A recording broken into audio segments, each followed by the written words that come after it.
Welcome to DDR 9 news. ఈరోజు వార్తల్లోని ముఖ్యాంశాలను ఒకసారి పరిశీలిస్తాం. వివిధ దినపత్రికల్లో వచ్చినటువంటి వార్తలను విశ్లేషిద్దాం. మొదటగా ఈనాడు దినపత్రిక. మానుకోట గుండెకోత, ఉప్పెన్ను తలపించిన వరదతో మహబూబాబాద్ జిల్లా ఉక్కిరిబిక్కిరి. కూలిన ఇల్లు, పంట పొలాల్లో ఇసుక మేటలు. బీభత్సం నుంచి ఇంకా కోలుకోని బాధితులు. గంపెడ్ ఆశలతో సాయం కోసం ఎదురుచూపులు. మానుకోట అంటే మహబూబాబాద్ డిస్టిక్. ఎక్కడ చూసినా మహబూబాబాద్ డిస్టిక్, ఖమ్మం డిస్టిక్, విజయవాడ, ఇవన్నీ వర్ష బీభత్సానికి పంట పొలాలు కానీ ఇల్లు కానీ కొట్టుకొని పోయాయి. మెయిన్ పేపర్లో రెండవ వార్తగా వరద బాధితులకు రామోజీ గ్రూప్ అండ.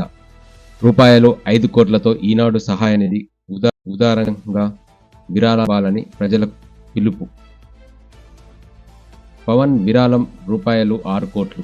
ఏపీ తెలంగాణ సీఎంల సహాయ నిధికి రూపాయలు 1 కోటి చొప్పున వితరణ. ఏపీలోని వరద ప్రభావిత 400 పంచాయతీలకు రూపాయలు 4 కోట్లు. ప్రభాస్ సాయం 2 కోట్లు. రూపాయలు 1 కోటి చొప్పున ప్రకటించిన చిరంజీవి, అక్కినేని కుటుంబం, రామ్ చరణ్, అల్లు అర్జున్. తెలంగాణ ప్రభుత్వానికి రూపాయలు 1 కోటి అందజేసిన యశోద హాస్పిటల్స్. వీరు పాఠం చెబితే అలా వినాల్సిందే. నేడు ఉపాధ్యాయ దినోత్సవం. రైతులకు ఉచితంగా సౌర పంపు సెట్లు. కొండారెడ్డిపల్లెలో pilot project, CM Revanth Reddy ఆదేశాలు. 117 గ్రామాలు, 67,000 మందికి నష్టం. 26 మంది మృతి, 2 గల్లంతు. వర్షాల నష్టాలపై ప్రాథమిక అంచనా. రాష్ట్రంలో విపత్తుపై అధికారిక నివేదిక రాలేదు. పంపాలని అధికారులకు సూచించండి. సిఎస్కు కేంద్ర హోంశాఖ లేఖ. బంగాళాఖాతంలో మరో అల్పపీడనం. నేటి నుంచి 4 రోజులు వానలు. జయశంకర్, ములుగు జిల్లాల్లో నేడు అతి భారీ వర్షాలు. కుటుంబవళ్లు శ్రమించి రైళ్లను నడిపించి 84 గంటల్లో కాజీపేట విజయవాడ మార్గం పునరుద్ధరణ. ఇంటికన్నే ఏ సముద్రం మధ్య ట్రాక్ అందుబాటులోకి. ఇంటికన్నే కే సముద్రం మధ్య పునరుద్ధరించిన ట్రాక్ పై నుంచి వెళ్తున్న సంఘమిత్ర ఎక్స్ప్రెస్. దంతవాడ ఎన్కౌంటర్ మృతుల్లో మావోయిస్ట్ అగ్రనేత, కేంద్ర కమిటీ సభ్యుడు ఏసోబు కన్నుమూత. ఆంధ్రజ్యోతి దినపత్రికలో వచ్చినటువంటి ప్రధాన అంశాలను ఒకసారిగా చూద్దాం. కాంగ్రెస్లోకి Vinesh Phogat.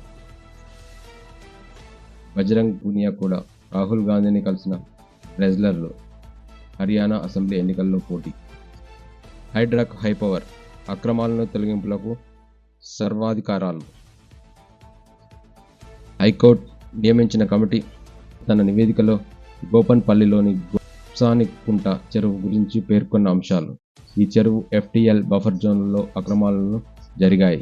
Fencing, ring bund, walking track తదితర పనులు చేసినట్లుగా కనిపించడం లేదు. సీసీ కెమెరాలు లేవు. లేక్ గార్డులు ఎవరూ లేరు. మురుగునీళ్లు, నీటి మళ్లింపు పనులు జరుగుతున్న ఆనవాళ్లు అసలే లేవు. కబ్జాలమయం కలుషితం. ఆక్రమణల బారిన చెరువులు, అసంపూర్తిగా మురుగునీటి మళ్లింపు పనులు.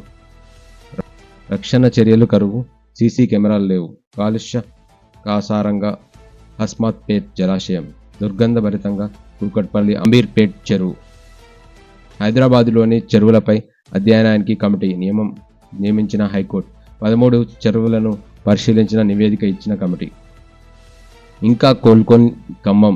ఇంట్లో బురద, బయట వాన. ఖమ్మం మున్నేరు వరద బాధితుల దారుణ పరిస్థితి. బురద కారణంగా వీధుల్లో దుర్వాసన. ఇంట్లో ఉండలేరు, బయట తిరగలేరు. ప్రభుత్వ సాయం కోసం ఎదురుచూపులు. ప్రతి ఇంటికి ₹1,00,000 నుంచి 5 లక్షల దాకా నష్టం. నిమిషం కూడా కరెంటు పోవద్దని ఇంకొక వార్తా కథనం వచ్చింది. సరఫరాలో అంతరాయాలు ఉండొద్దు. రాష్ట్రంలో బిజినెస్ హబ్గా కాబోతుంది. భవిష్యత్తు అవసరాలకు అనుగుణంగా విద్యుత్ అందుబాటులో ఉండాలి. ఖాళీ భూముల్లో సోలార్ ప్లాంట్లు. రైతులకు పింఛన్ ఇకపై ఎక్కడి నుంచైనా.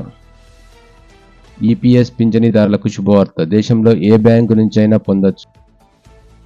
SDRFకు నిధులిస్తున్నాం. ప్రభుత్వం రాష్ట్రం వద్ద రూపాయలు 1,345 కోట్లున్నాయి.